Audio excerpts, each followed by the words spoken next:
Tonight on JoyNews Prime, 8 more COVID-19 related deaths and 101 new cases, taking the case count in Ghana to 43,094 confirmed cases since March and 256 deaths.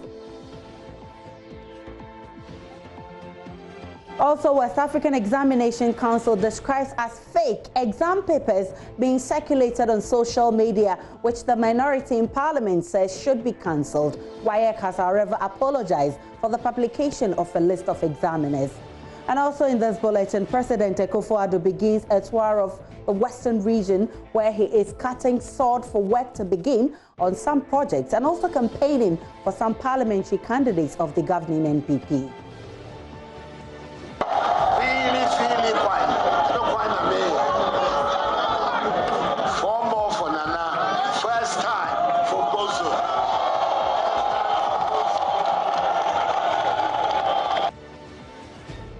Meanwhile, JoyNews has been verifying some projects outlined by the Vice President, Dr. Mahamadou Bawumia. He says it's proof that the NPP has delivered more infrastructure projects than the NDC.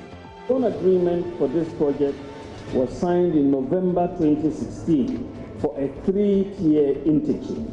When we came into office, we looked at it from a value for money perspective, renegotiated it for a 4th-year interchange for the same amount of money. The flag bearer of the opposition NDC, former President John Mahama, has also been outlining some of the policies he intends to introduce should he win power this December. People who have been working on various government projects across the country under a certain government must necessarily be politically inclined to that government. That is a very sad mistake. And in business, Energy Commission to phase out used electronic appliances by close of year. The existing standards and regulations for ACs, refrigerators and lamps are therefore being replaced with new and improved ones and entirely new standards. My name is Aisha Ibrahim, coming to you live from our studios in Kokomlemle here in Accra on your digital terrestrial TV, because we are free to air on Go TV channel 144 and DSTV channel 421.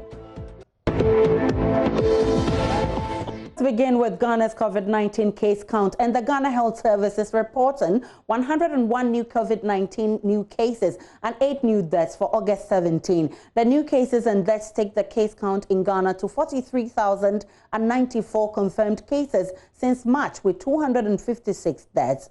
And here is the breakdown. Active cases stand at 1,875, recovery stand at 40,963, and deaths 256.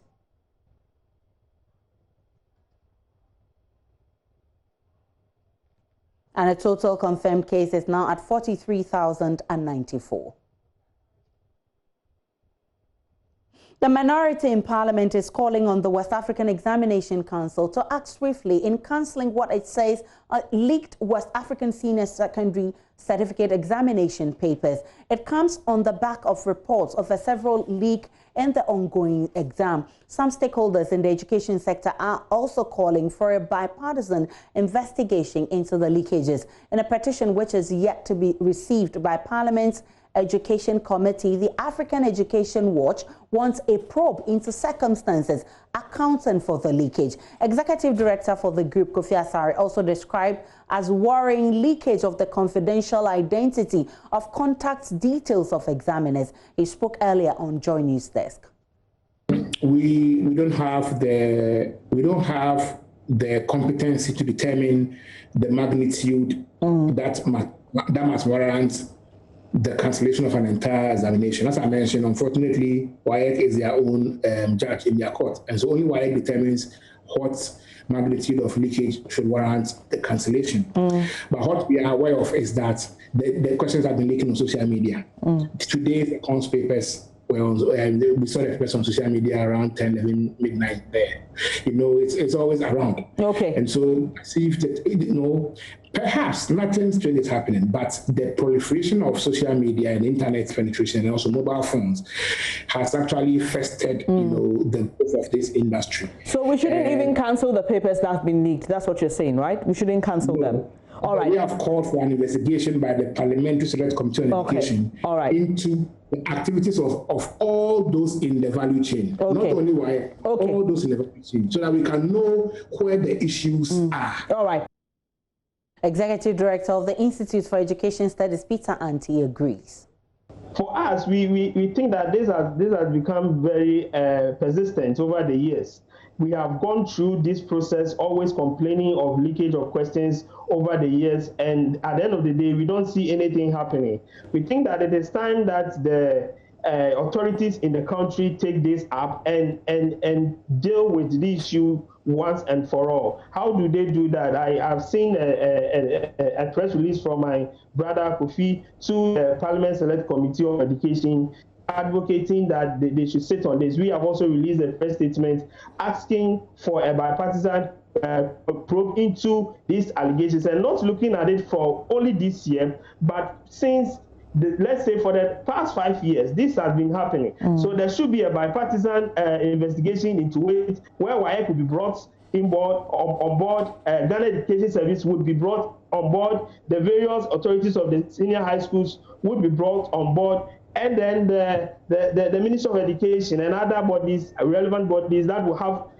help to change the system going forward. It is important we do this because for us, the sanctity of the senior high school certificate is now seriously questionable. And if you are not careful, the universities will start doing their entrance examination because the performance of these students on paper will not match their performance when it comes to their rare capabilities, when it comes to delivering what they're supposed to deliver. This is something we should take very, very seriously. The West African Examination Council has, however, described as fake the exam papers being circulated on social media. In a statement issued in Accra on Tuesday, the examination body said investigations are underway to ascertain how snapshots of one of the papers made its way onto social media after it was released from its strong room. It also apologized for what it says is the unfortunate circulation of a yet-to-be finalized examiners list. And the statement reads, the attention of the West African Examination Council has been called to the very unfortunate circulation of a yet-to-be finalized version of an examiners list for the WASSCE 2020 on social media. The council has initiated investigations into this disturbing development and reported the matter to the Cybercrime Department of the Ghana Police Service. The council wishes to assure its stakeholders and members of the public that its marking process, which has been tested over the years, ensures fairness. This process involves exclusion of school names on script envelopes, swapping of scripts across regions, vetting of scripts marked by assistant examiners by team leaders, vetting of team leader scripts by chief examiners, cross-checking of all marked scripts, and that script checking process, supervision of above-mentioned processes by venue coordinators and subject officers. While apologizing unreservedly to all examiners whose contact details were inadvertently circulated in the public domain, the council wishes to reiterate its commitment to safeguarding the integrity and credibility of its examinations and certificates respectively. And the council wishes to use the opportunity to state that its monitoring of ongoing WASSCE has indicated that the activities of rogue websites are in full force, with several fake versions of questions being circulated on social media platforms. And it's signed by Agnes Tay Kujo, who is head of public affairs at the West African Certificate Examination Council. Now, his happiness knew no bounds when he secured a 30,000 cedi loan for the purchase of a new taxi. The extended family depends on him, and he believed he could now make a difference, taking care of them financially. But his hopes were dashed when less than a month after he was brought news that the car was on fire. It was among the cash, kiosk, and many other items which got burnt in the Latebiokorshie Fire Wednesday dawn. And JoyNews' PSA Nanaya Osafo has been speaking with some of the victims, including the driver, Richard Commey Eboa. He brings you this story.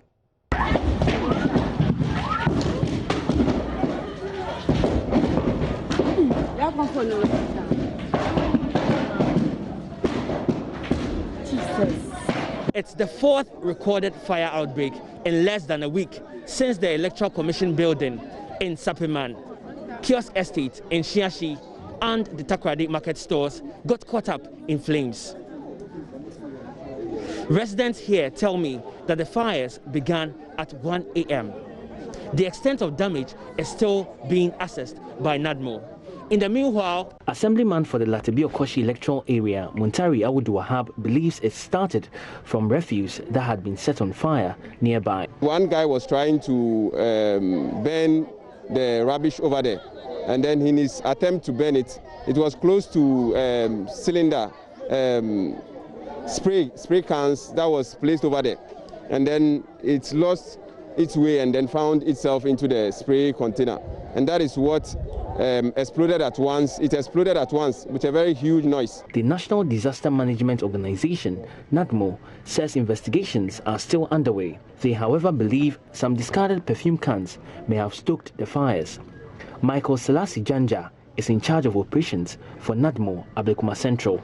We see that there are some used perfume cans that you see our brothers have been selling this, we call it coliba, have been gathering, and as a result of that, the fire, you see the explosion because there's a gas in it, so the explosion to escalate the fire more. For the residents, the lack of running water and the failure of the fire service to get to the scene on time are to blame. No water because the taps are not flowing. The taps within this community. You don't have water? We don't have water. So people try to help with a little small water, but yes, still that water cannot quench the fire. Fats. I'm for Yabua.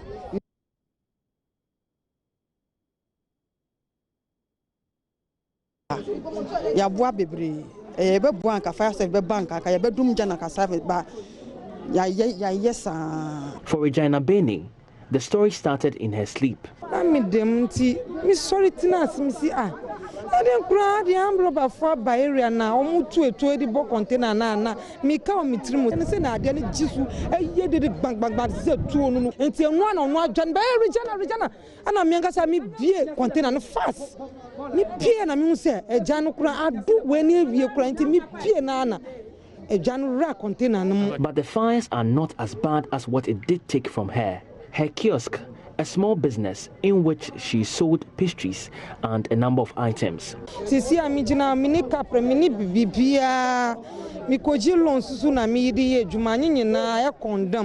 tells me she has nothing now.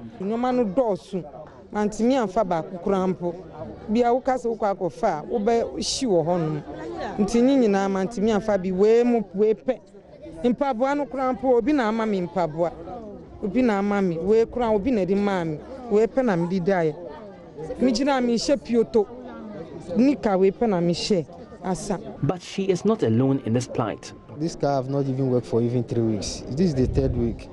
Was it procured with your own money? I took a loan to buy the car. You took a loan? Yeah. How much money did you take? Oh, it's almost 30,000. 30,000 cedis? Yeah. It's almost 30,000. And when are you supposed to pay? They gave me almost 6 months to pay. Even more worrying is how he'd survive now with many mouths to feed. I'll be the breadwinner of my family, but this is what has happened to me, and I don't know what to do even. I have sisters, I have children like 2. I have brothers. My father is no more, and I have mother and cousins too. They are all depending on me. The crowd had not dispersed as JoyNews left the scene. Operations lead of NADMO Ablekuma Central, Michael Janja, hinted ownership of the land will return to government. The way forward is that, you see, this land is for the government. So now what we've discussed with the Assembly member, and we'll channel it to the Chief Executive too, that the government land that are not being used, we will make sure that we fence it and make a proper demarcation so that the enclosures will not encroach on the land.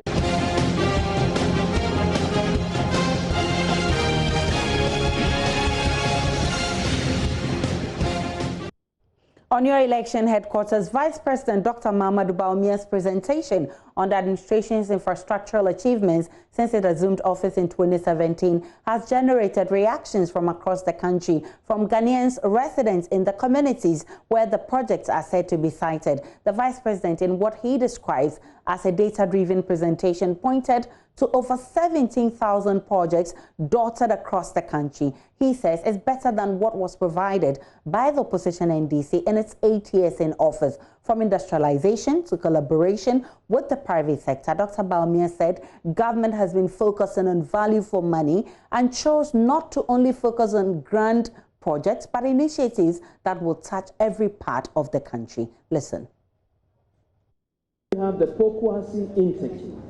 This is a 4-tier interchange in West Africa. It's the first 4-tier interchange in West Africa. The first. That's the WASSCE interchange. The loan agreement for this project was signed in November 2016 for a 3-tier interchange. When we came into office, we looked at it from a value for money perspective, renegotiated it for a 4-tier interchange for the same amount of money. For the same amount of money. We have the Obechebi-Lamte interchange, which is 55% complete, and I just cut the sword for the construction of the Nungwa interchange, which is yet to really start. But this is the highest number of interchanges, that is 5, that are being constructed in the first term of any government since independence. Well, JoyNews went checking out some of the projects listed, and it turns out not all of them are as stated. Here in Accra, one of the projects listed on government delivery portal as ongoing is said to have stalled for 2 years now. It's a borehole at Kanda in the WASSCE East Municipality. My colleague Mano Kranting was there earlier and has come through with this report. So I asked around and I've been directed to the spot. This is a borehole that was drilled by the Ministry of Special Initiatives in 2018. It's expected to have served the community of Kanda and its environs. I'm told by some of the residents that since 2018, when engineers came here to drill this borehole, they have not come back again. It's been 2 years now. It's been captured on the deliveries tracker website as an ongoing project. As to how long it's going to take, well, the residents say that they've been waiting anxiously. They speak to the assembly representatives who tell them that they are working on it. Okay, almost 2 years in here. But 2 years It's been 2 years since they came to drill the borehole for the community. They left after drilling it and never came back. It's really disturbing because there's no water here. Like 1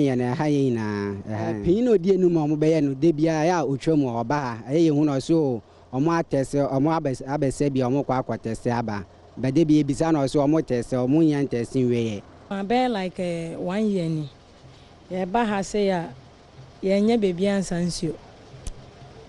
We have no place to fetch water. There's a corner at the back where we have some water. Even there, you must have lived in a village to be comfortable fetching. But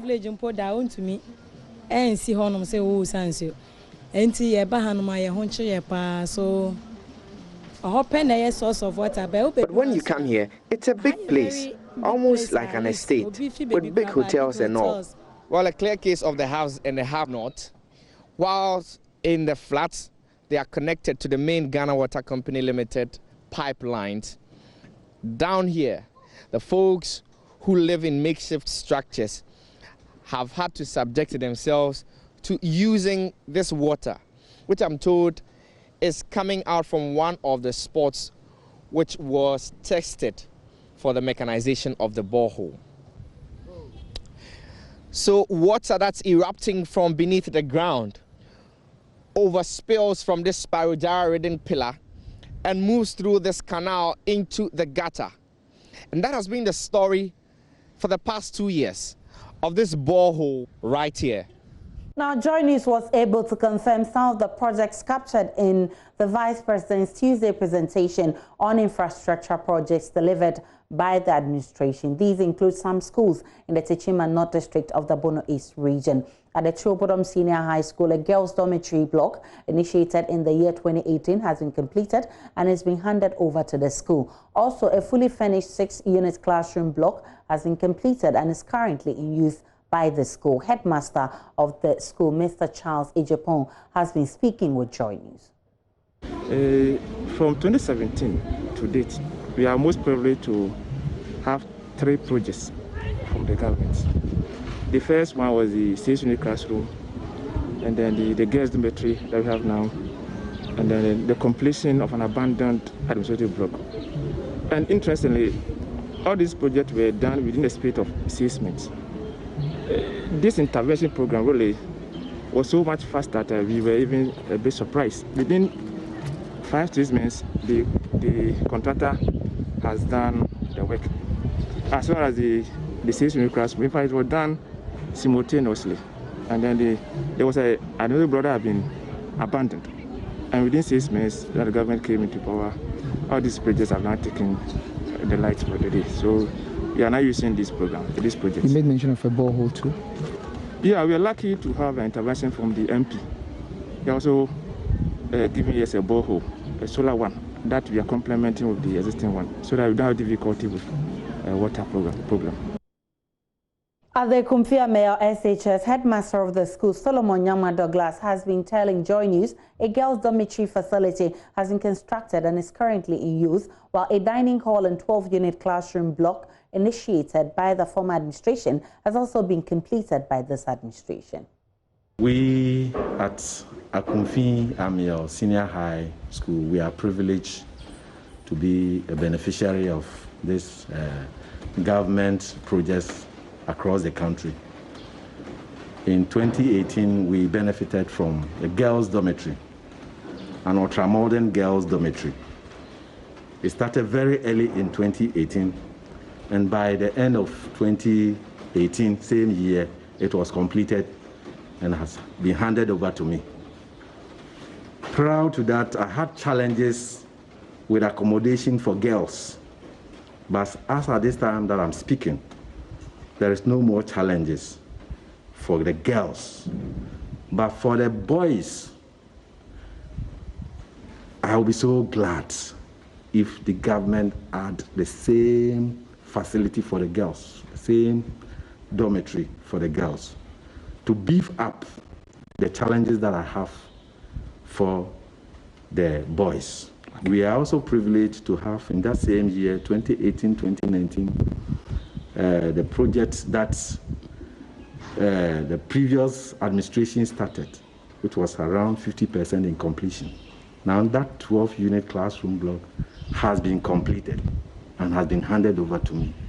That has also eased the challenges that prior to that we have as far as classroom accommodation is concerned. Meanwhile, Information Minister Kojo Nkrumah has refuted claims by the opposition NDC. The current administration has refused to give them credit for completing or continuing with projects they started before vacating office in 2016. Some former appointees of the erstwhile Mahama-led administration have been crying foul about what they describe as a deliberate attempt by government to take all the credit for some of these projects, some of which they secured funding for and even started work. The Information Minister, however, described the claims by the NDC that it's not being acknowledged as propaganda. I'm sure anybody who listened to the Vice President heard the Vice President say quite clearly projects which were inherited, which have been completed. I'm sure anybody who paid attention to the presentation of the Vice President heard him clearly speak about projects that we inherited, which we have completed, and then the new projects. For example, the WASSCE interchange, which he speaks about. He speaks clearly about the fact that it was contracted by the previous administration. What does that mean? Contracted by them as a 3-tier interchange. This administration, without adding $1 more, without increasing the cost, we negotiated it to a 4-tier interchange. So I think it's been quite clear in giving credit where credit is due, showing the projects we have completed and not abandoned, and the new projects we've done.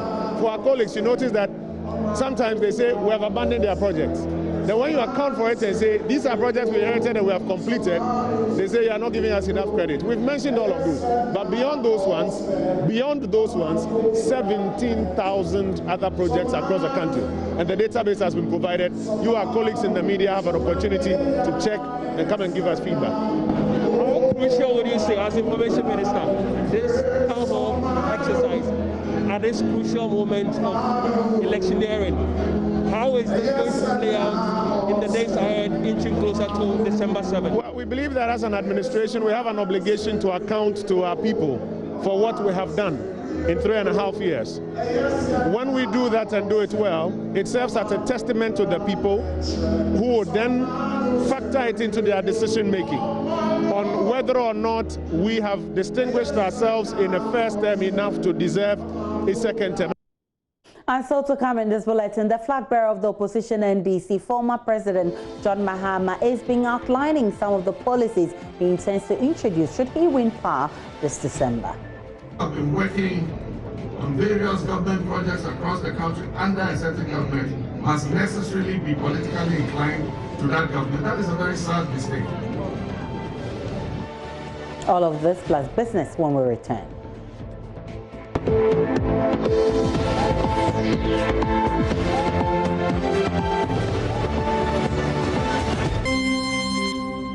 Good evening, everyone. I am Sandra and I'm here for business. The Energy Commission has begun engagement with importers of refrigerators and television sets. The move will see the replacement of used refrigerators and television for energy efficiency, as well as prevent importers from using Ghana as a dumping ground for non-efficient electronic products. Here is a report by Ebenezer Sabote. According to the Energy Commission, Ghana has reached a stage where it has become necessary to upscale the appliance standards and labeling program, which was introduced about 10 years ago to bring on board improved standards. Among the products to be affected in the first phase includes air conditioners, refrigerators, public lighting, and TV sets.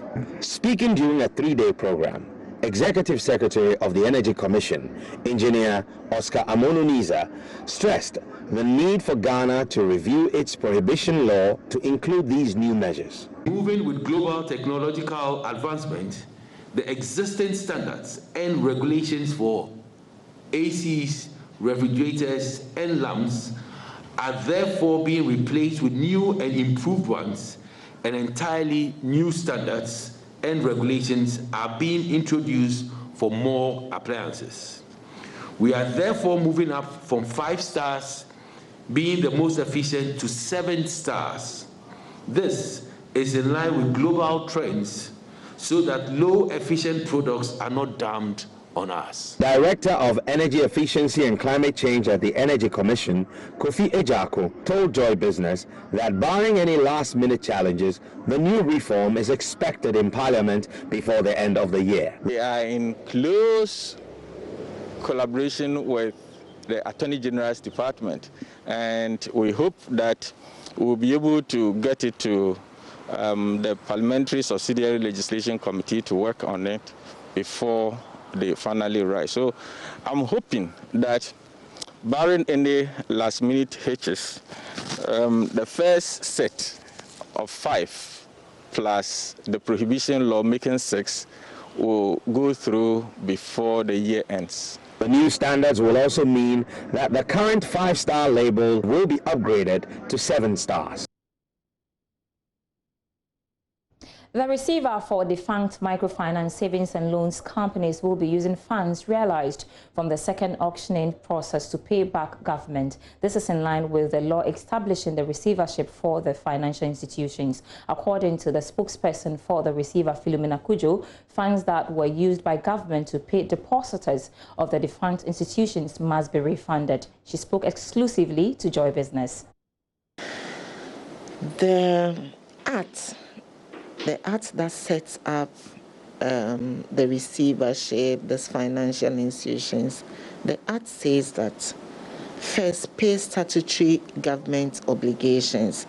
So, for instance, if the institution owes net, let's say ECG, let's say water bill, etc., etc. Ghana Water Company, sorry. Let's say if the institution owes SNET, ECG, Ghana Water Company, pay all those statutory obligations. Then after that, you pay what we call secured creditors.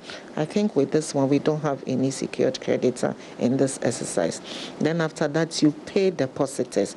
So we are going to sell assets to make these payments. In this case, government is using the funding, government gave the funding to pay these depositors. So whatever money we make should go back and pay the government. In more news tonight, in a bid to complement government's efforts of providing affordable housing to the populace, Rehoboth Properties has introduced additional 1,700 units to its housing portfolio. According to the wholly owned Ghanaian real estate developer, the latest addition, which is located at Kwabenya, is part of plans to relieve government of its burden in meeting demand of over 100,000 housing units by the end of this year. My colleague Bismarck Awisa has more in the following report. The Ghana Real Estate Developers Association, GREDA, has projected that the total housing shortage in the country, if not addressed, will double by the end of this year. According to the association, the country needs to provide in excess of 100,000 housing units annually to meet the current demand, estimated at about 2 million housing units. It is against this backdrop that Rehoboth Properties Limited has moved to provide about 1,700 affordable luxury housing. The new gated community, known as the Rehoboth Nines Bridge, ranges from 1 to 3 bedroom apartment units, and it is located in the serene mountains and breathtaking views of Kwabenya. John Ephraim is the head of marketing at Rehoboth Properties Limited. Research can be done in all over the country. We see people doing affordable. When you check the price, they are not affordable. But Rehoboth is currently offering you a 1-bedroom for 27,500 USD, which you cannot get anywhere. You have a 2-bedroom, and we are not just giving you a place that you're moving in. You're getting luxury in addition. Mr. Ephraim says his outfit will provide a flexible payment plan spread over 12 months and also a mortgage finance option. He says special packages have been reserved for the first 50 customers who show interest in the apartments. If you're among the first 50, you get 3 free air conditions, and then we're giving you a gas cooker in addition. Yeah. Customers were given the rare opportunity to tour the facility, which is currently under construction. Some of those who registered their interest spoke to Joy Business. Well, I think for me the best selling point is the location, because it's not too far from town, you know, because all the other places we've seen sort of in this price range, they are very far. I was fascinated by them, so I decided to, come to take a look. I suppose today is an invitation day and open something for us to have a look at how the rooms actually are. So I decided to come and have a look. I think it's cool. I like what I'm seeing. Rehoboth Properties Limited says it will continue to shape the housing agenda to create a better future for communities which are currently priced out of the housing market. And that will be all for now, but I'm not done yet because I'm back after 8 p.m. with more. Stay tuned.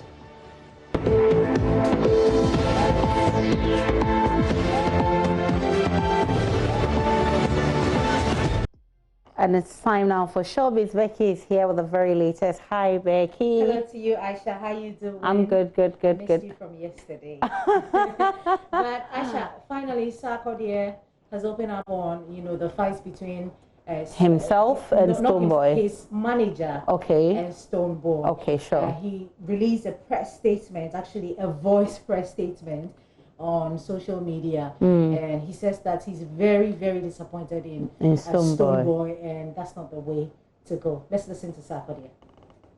This brings me to the incident that happened on the 10th of August, at the Black Star Square between my manager and my brother Stonebwoy.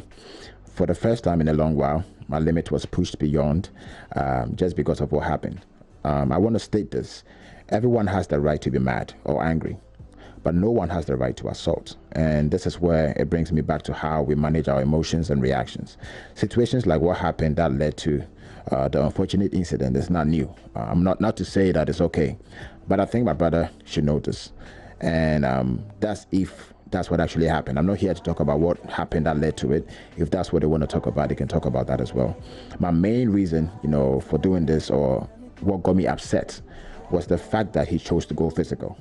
My brother has every right to be mad. He could have chosen to insult Angelo, even myself, scream, or just even move his car and go. And trust me, he knows I would definitely call him and even apologize. Not because I have to, but I never want bad blood, and I think it's unnecessary. This time I didn't take that route because my brother went overboard, and to me, it's the highest level of disrespect, no matter what happened, because I've been at his concert, and he has no idea how I get there or what I go through to get on that stage, because I understand the job, and I know there's no way Stonebwoy and his management would have ever wanted to disrespect me intentionally. So the long and short of the story is that yes, my brother did hit my manager, and I'm here to confirm and condemn the act and let him know that I'm extremely disappointed knowing how he is with Angelo. That was, really Sarkodie, deep. Yeah, very deep. So Sarkodie. You could tell that, Aisha, there's something really going on that, behind closed doors that we don't know. But definitely we will bring you up to speed, whatever it is that is the outcome. All of that. Yeah, but, as we continue to celebrate our movie stars who are venturing into other businesses or other forms of other sectors. Today we're putting the spotlight on Nana Mama Brown. Yay. Yes. I like her. Yeah, she's on spotlight.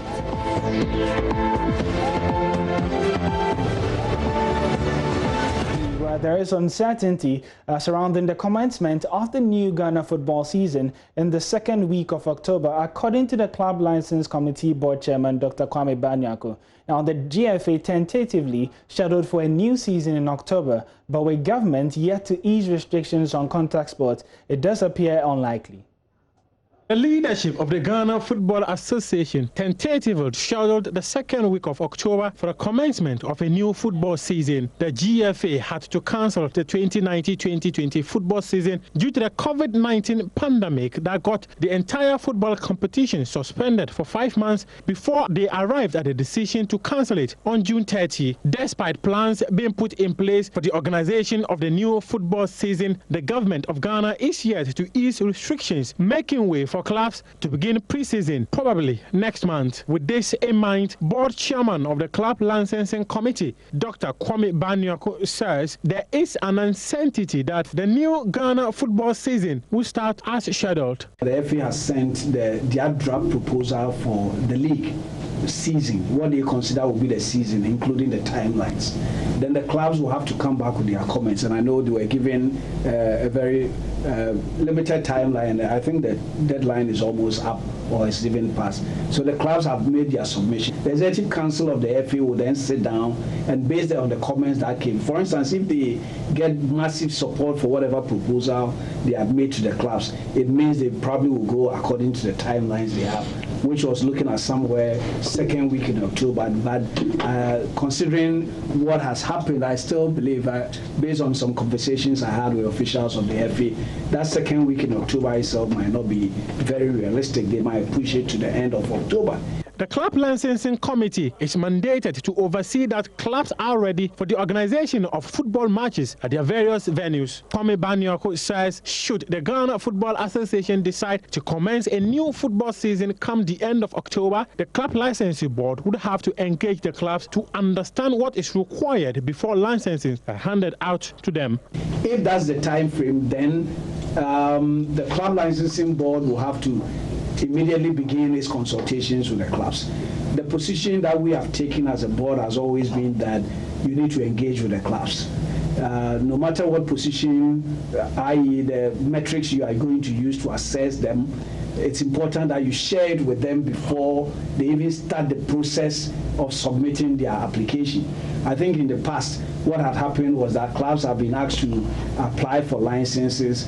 When the licensing process is over, then there's a stakeholders engagement to discuss the licensing. The current board took the position that it's better to engage the clubs, let them appreciate what you are looking for from them before they even start processing, so that it cuts down the amount of errors even in application. The GFA will assemble on August 27 for Congress, and they could decide when the new football season would commence. Before we wrap it up here, just to give you some Champions League updates, and Bayern Munich are currently beating Olympic Lyonnais by 2-0. It was a brace scored by German winger Serge Gnabry, and it does look like it would be a PSG versus Bayern Munich final if nothing miraculous happens from Lyon. But that would be wrapping it up for not just the sports, but the news also for those of you on Joy Prime. We do return for those of you on JoyNews. My name is Oreko Ampofu.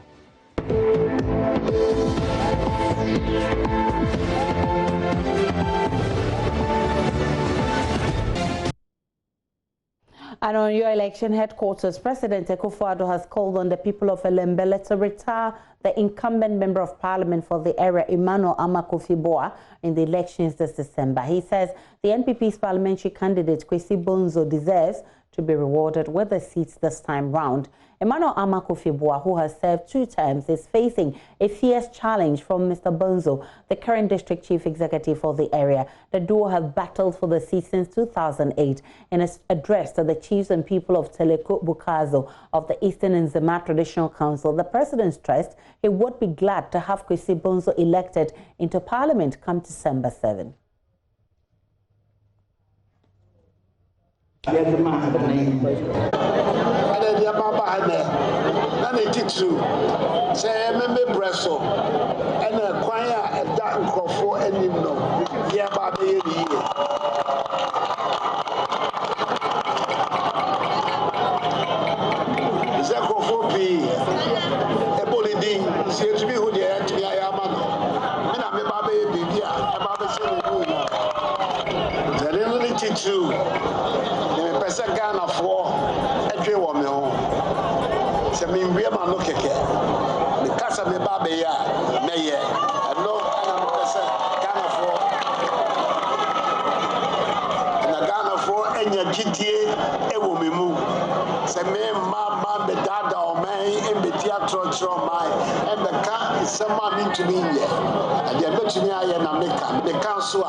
The president also cut short for the construction and upgrading of a bitumen surfacing of a total road network of 200 kilometers, including the 30.2 kilometers Teleko-Bukazo Salman Animal Junction Road and the 38.16 kilometer Santaso Eduswazo Kwesikum Prestia Nkwanta Road.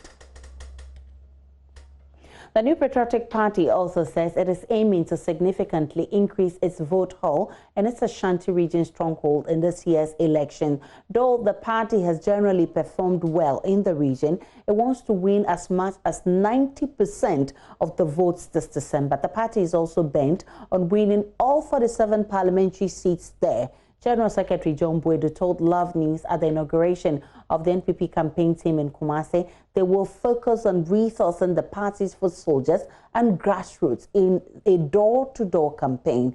Nanaya Ojima was there and has filed this report. In 2016, NPP won over 76% votes in the Ashanti region. The gains were made at a time the NDC had targeted 1 million votes in the region. The party won 44 out of 47 seats, losing a draw to the NDC, who already had Asawase and Setre Afram Plains. John Boadu says the track record of the government is a boost for their campaign. We are happy for today, and we believe that with the target that they set for themselves, working together, we'll be able to win massively. That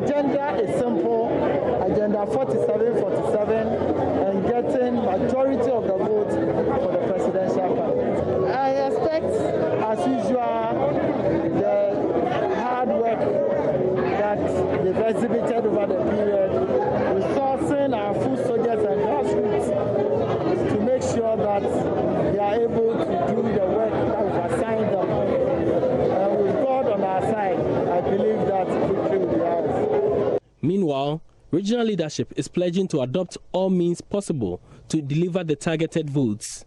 Chairman of the campaign team, Bernard Enchibo-Siako, says the opposition strategies doesn't pose a challenge. New voter register. Electoral commission. Election begins with voter registration. And truth be told, this new voter register will favor us. It makes our target achievable because it is clean. That is why we have dubbed this elections science and data election. 90% science and data. Meanwhile, former President Mahama is describing the country's economy as being in the worst ever state. He told the Deba during his ongoing tour of the Volta region, the economy of Ghana is in the intensive care unit, adding the country may experience the worst fiscal deficit. In one, they say that the financial deficit is below 5%. In the other, the financial deficit is about 7%. But probably we will end this year with the worst fiscal deficit we've ever had in the history of Ghana. It is possible that we'll end this year with a fiscal deficit of almost 15% of GDP. And that is because we have had poor managers of the economy.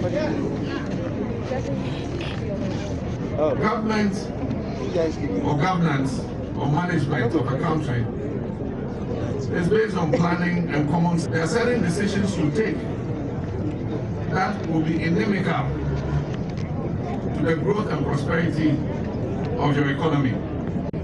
I mean, if Ghana were your country, your company, would you run it like that? Dagbogo Mefia of the Asogli Traditional Council, Togwe Afede the 14th, also expressed displeasure over inactions of some politicians. He advised politicians to always stand by the truth and not get involved in politics of lies. Tribalism is a result of ignorance.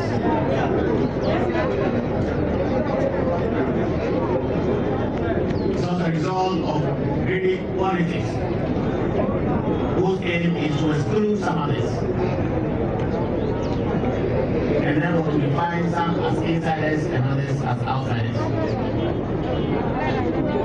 We saw a lot of its effects in the recent voter registration exercise. Apart from the invasion of our forests and the villages and towns that we served in the Volta region, we also are aware about the plight of non-indigenous in other Ghanaian communities. Of course, some of my colleagues and I told some of the Volta forests to see for ourselves what the situation on the ground was. Unfortunately, we did that when there was no registration going on. We had a chance to talk to our people, our chiefs, and community leaders. And we are still saddened by the plight of some of the communities, in particular, the Commey, where some of our citizens are trapped behind the immigration border post, situated 300 meters into the Ghanaian territory. We saw the invasion of the Ablau town, where military checkpoints were put out right within town, disturbing the ordinary lives of the people.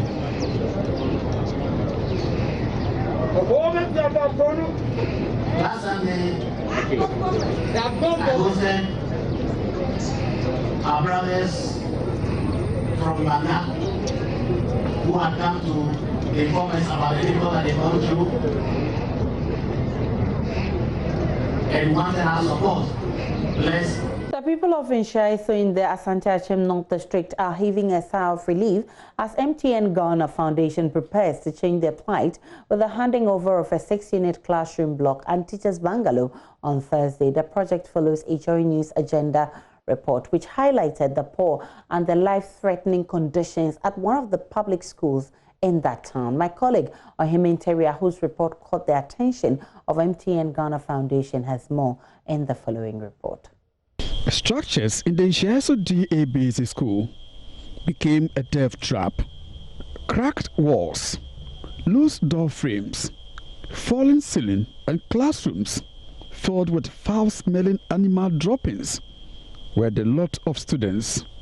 Despite the danger posed by the dilapidated school structures, education authorities were reluctant to close it down. Children from Ishaiso until now were compelled to trek 32 kilometers to and from the nearest town, Ananikrum, to attend JHS. Some of the girls were sexually assaulted by nomadic herdsmen en route to school. Let's begin with JoyNews agenda this week, and we are focusing on dilapidated school structure across the country. Now, basic schools in the Ashanti Akim North District of the Ashanti Region conduct classes in dilapidated and life-threatening structures. Following a JoyNews agenda report highlighting the plight of the students, MTN Ghana Foundation intervened. We have very good news for the people of Ishaiso near Agogo. MTN Ghana, having heard the news about the deplorable state in which the basic school is, the board has given approval for us to invest into a 6-classroom block.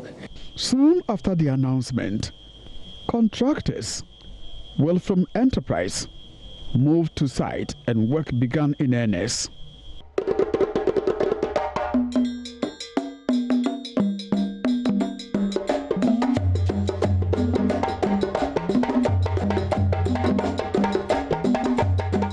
The component comprises 6-classroom block, staff common room. We have library attached to it. We have headmaster's room, and then teacher's bungalow, and we have classroom chairs. We've done everything. We've done the painting, so now it's ready for commissioning.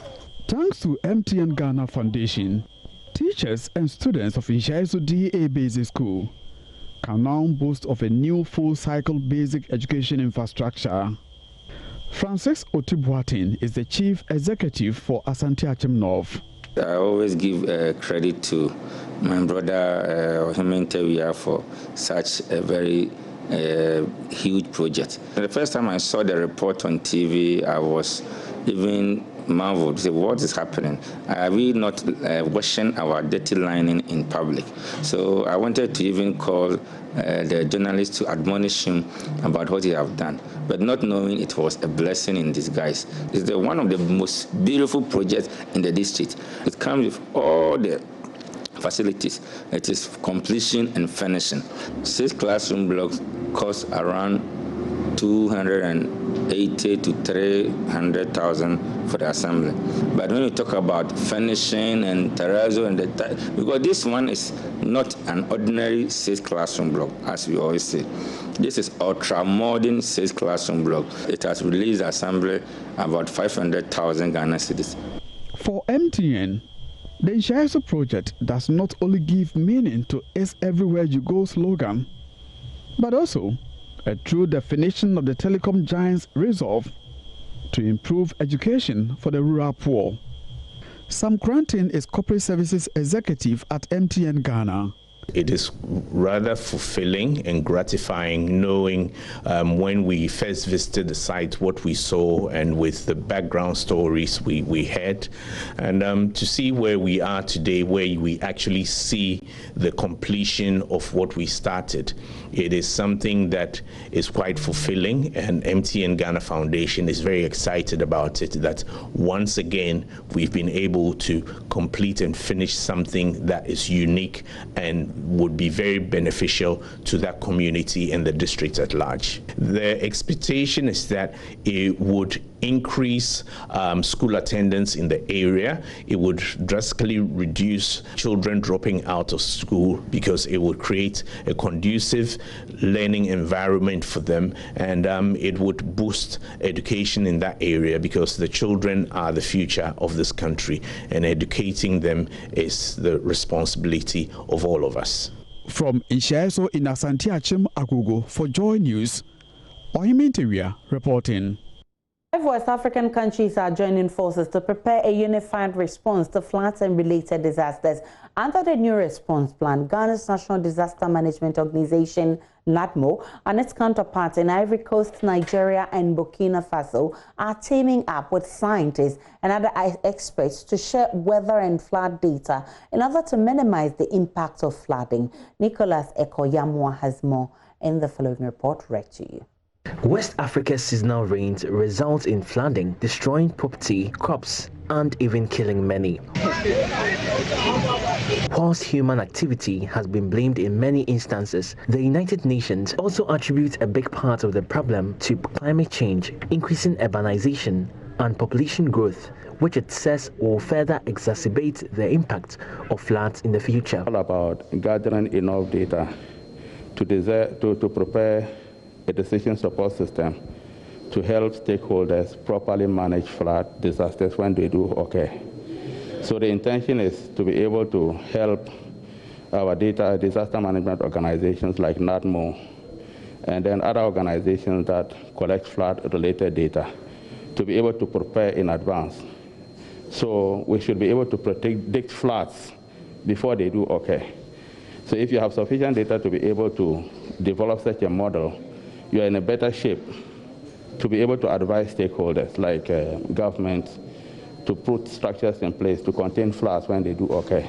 Scores of people died and many others were displaced 5 years ago when floods and fire swept through the Kwame Nkrumah Circle in Accra and caused irreparable damage to several property and businesses. Such disasters, though of varied proportions, have become permanent in some West African states, prompting a coordinated effort to address the problem.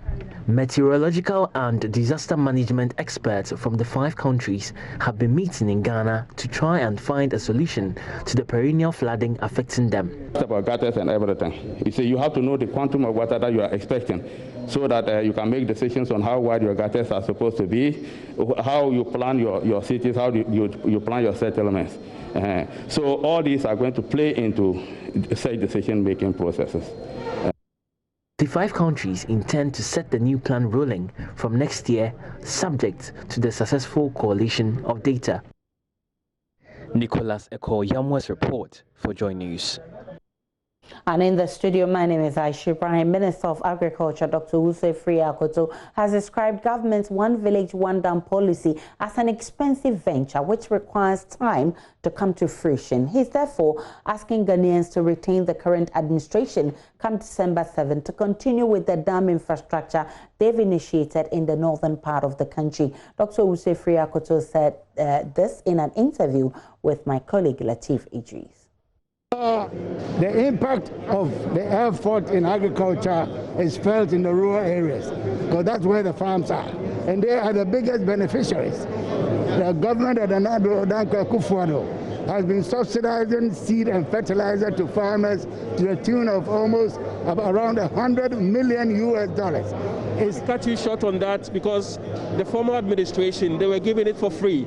You came in and you are selling it and subsidizing it. Yes. Which one would you go for, Doc? What you are going free or subsidy? Well, what you are going for is what you are doing, obviously, and you can see that it's much more effective.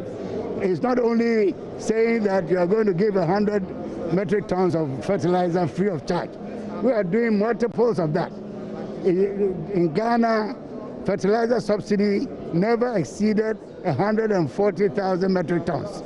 The last 3 years we've been doing upwards of 300,000 metric tons, reaching out to far more farmers than before. And of course, it's not only fertilizer. We are talking about improved seed. The strategy is to exchange the traditional seed of the farmer with improved seed, with high yielding seed. And that is working for the people of this country. And that's why in a COVID situation like this, in many countries, there's hunger, food prices are way above what they used to be. But in Ghana, you see that in the stocks of food, even now, as we speak, as we are about to harvest the first crop of the year, we still have a lot of stocks in the system, which tells you that the impact of planting for food and jobs has been excellent. Before I let you go, Doc, let's look at the policy of one village, one dam. The essence was that this is going to help farmers in the northern region to undertake farming even within the dry season. How significant was this policy to the farmers in the northern region during the dry season? Did it actually work to plan? Well, you know, a lot of these policies, you don't expect instant results, okay? So over the period, you know, in the savanna areas of the north, the rainfall is only 3-4 months in a year. So the rest of the year, 7-8 months, people are sitting down doing nothing. That's the essence of the irrigation. But the irrigation is very expensive and restricted. So building dams close to the farming areas so the farmers can have access to water in the dry season is equally important. Also to have water for their livestock and for their own use is very important. So we've gone ahead and started this program, which is an ongoing program. And that's one of the other reasons that why this government should be voted back, to continue the good works. Because 4 years is not enough. I mean, for instance, I want to make Ghana self-sufficient in rice. There's no way you can do it in 4 years. I'm saying that in the next 2-3 years, Ghana will be self-sufficient. Rice production is increasing significantly. But these are biological phenomena. You don't expect that. It's not like a factory where your input and then your output is there. You have to build up over a period of time. And coming up in business, trade experts promise the absence of a common currency will not affect the implementation of the Continental Free Trade Agreement. Details, all of that in business when business Sandra Peno comes up.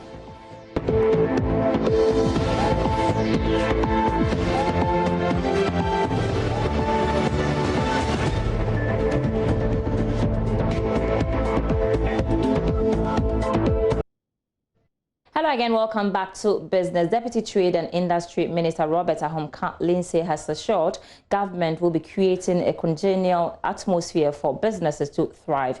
He believes Ghana Export Promotion Authority's role will position Ghana to greatly benefit, especially with the coming of the African Continental Free Trade Agreement. Mr. Ahom-Lindsay added that government will be focusing on food processing to increase revenue from non-traditional exports. The monetary framework and allow businesses to flourish. We have too many white elephants up and down this country that is testament to the fact that government should not be doing business. So when we set this framework, it becomes even more important when you bear in mind the advent or oncoming of the Continental Free Trade Area. 54 countries, 1.2 billion people, an economy of nearly $3 trillion, and the role that GEPA plays in helping Ghana position itself to take advantage of that. It is the private sector that will drive that.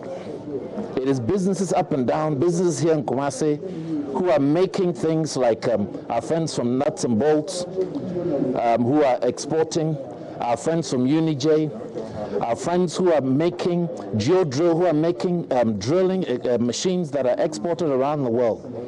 These are the companies that we, GEPA, will support by providing data, training, opportunities, and sometimes we'll actually lead them to the opportunities to help them engage and take advantage of that. The opportunities are vast, really vast, and this report has shown that we are growing year on year, 3.1%, 10% in 2017 to 18, 3.1% on top of that, 2018 to 2019.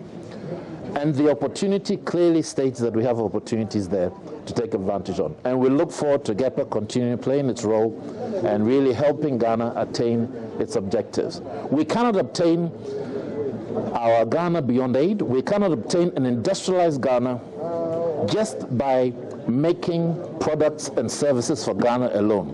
We must add export to it. And that is where GEPA comes in. And that is why it's so important to us.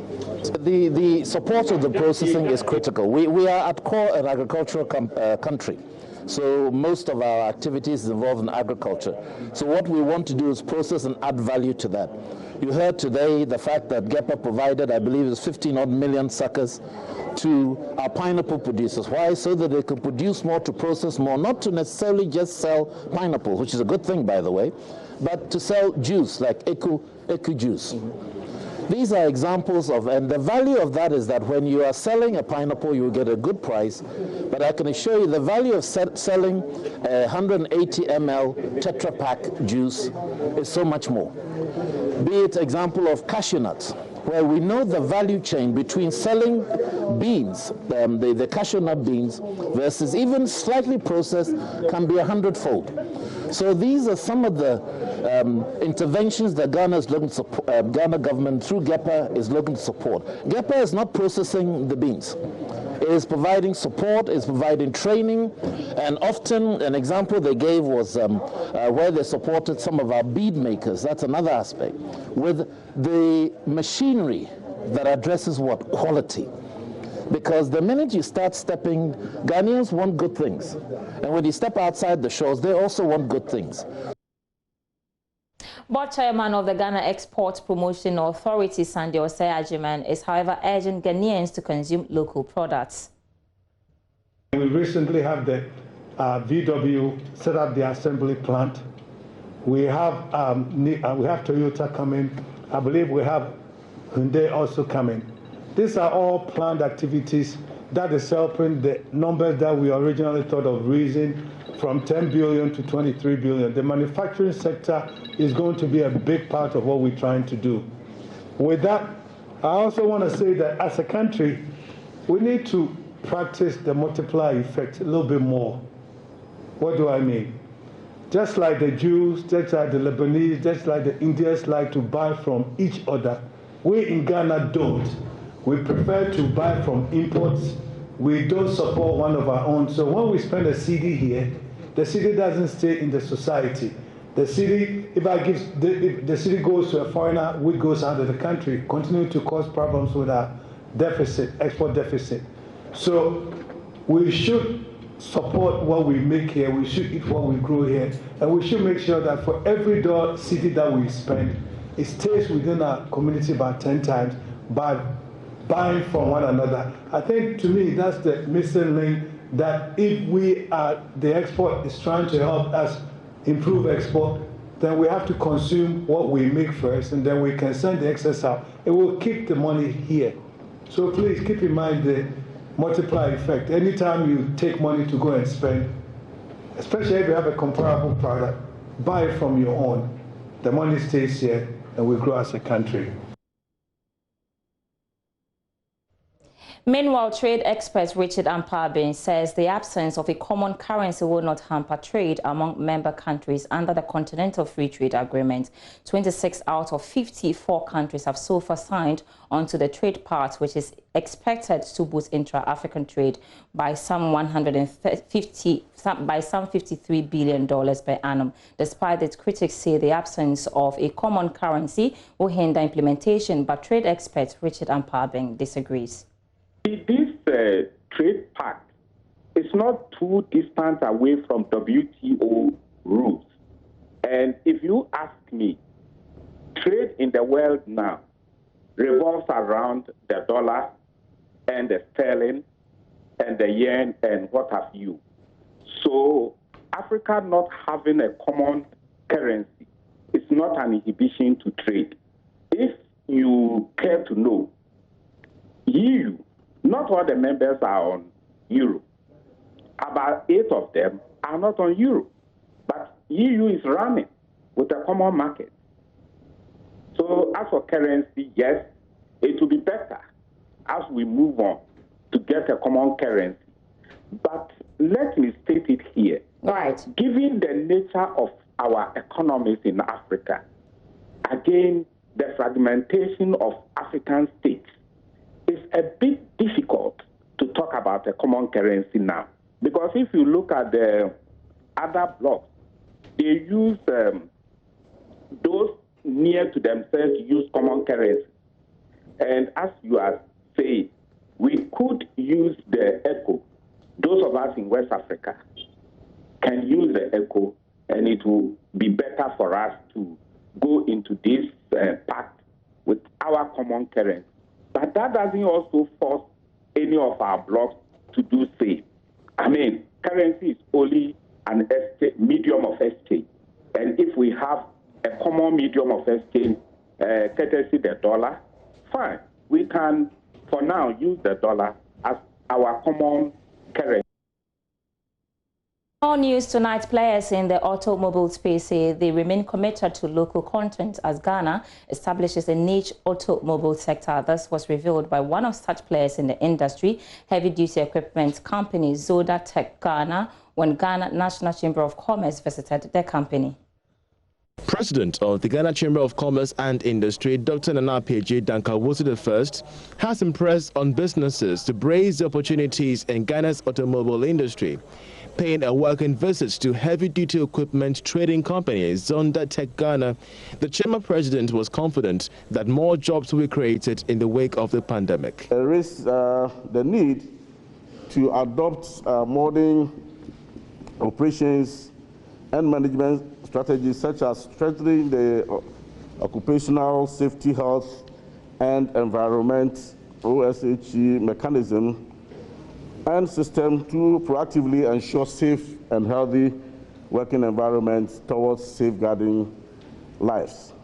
Receiving the delegation of the Ghana National Chamber of Commerce and Industry, CEO of Zonda Tech Ghana, Yang intimated that the onset of Ghana's niche automobile industry sets the stage for healthy competition among automobile companies. She says companies are now prioritizing local content. This is Victoria Haja and our other distinguished chamber executives. These assembly plants are expected to create some thousands of jobs for Ghanaians, and this is very crucial considering the high youth unemployment rate in the country. We head to the commodity market now to see how trading fared.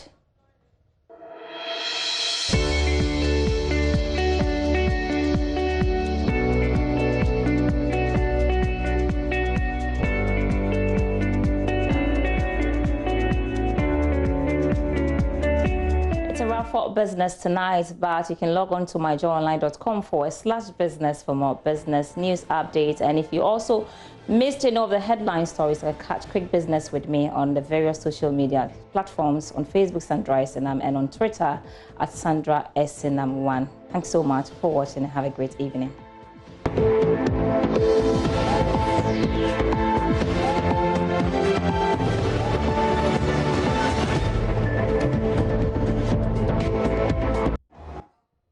Hello, good evening and welcome to the second part of the sports segment with me, Oreko Ampofo. Well, manager of Richard Commey, Michael Bediako, says that he is uncertain when the former IBF title holder would return to the ring. Now, he's been speaking to Joy Sports and Mr. Bediako said they have plans for a return to the ring, but the time is unknown.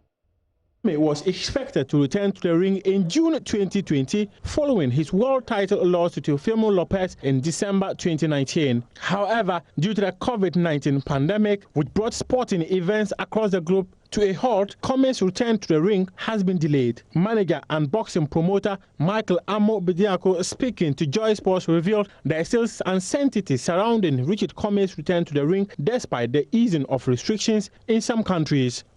We don't know yet until he gets to New York. Then we'll assess the situation and then we'll start negotiating for hopefully a return to the ring and a path for him to retain his world title. First port of call, Richard lost the fight, he lost his world title. We need to get Richard back in the ring and get Richard a victory to boost his confidence and to boost the team's confidence.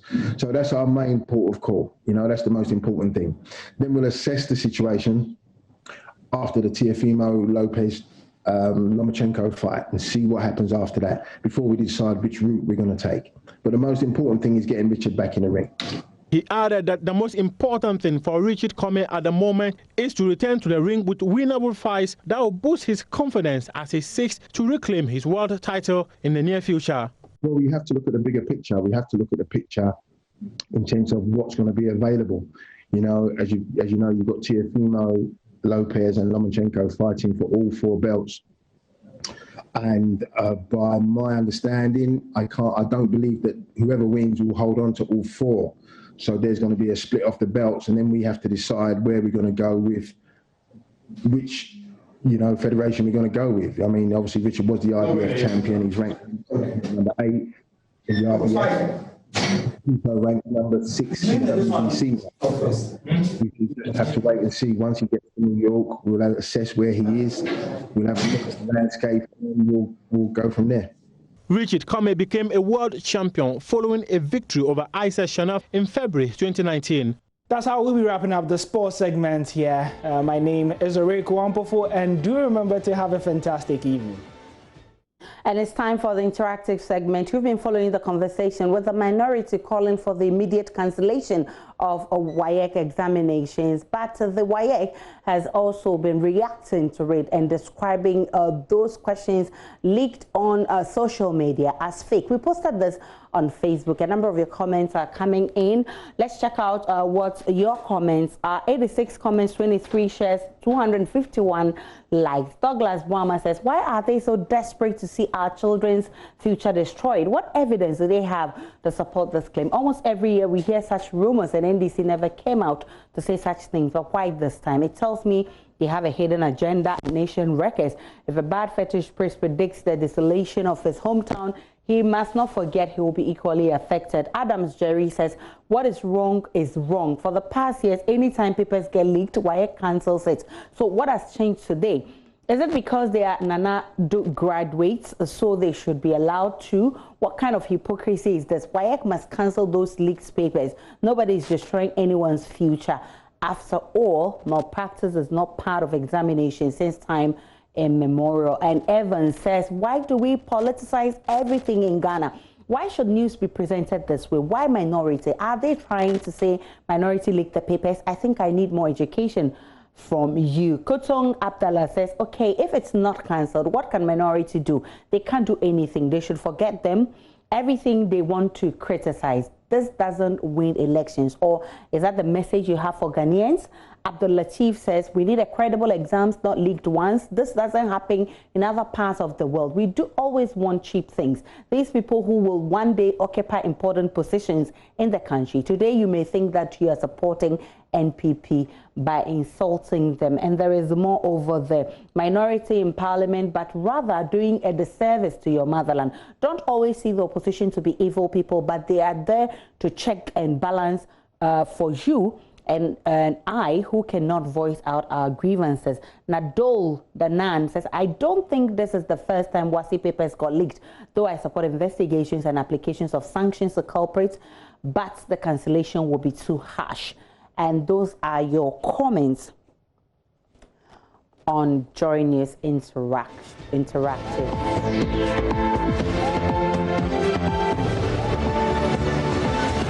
My name is Aisha Ibrahim. That'll be it also for the bulletin tonight. PM Express up next.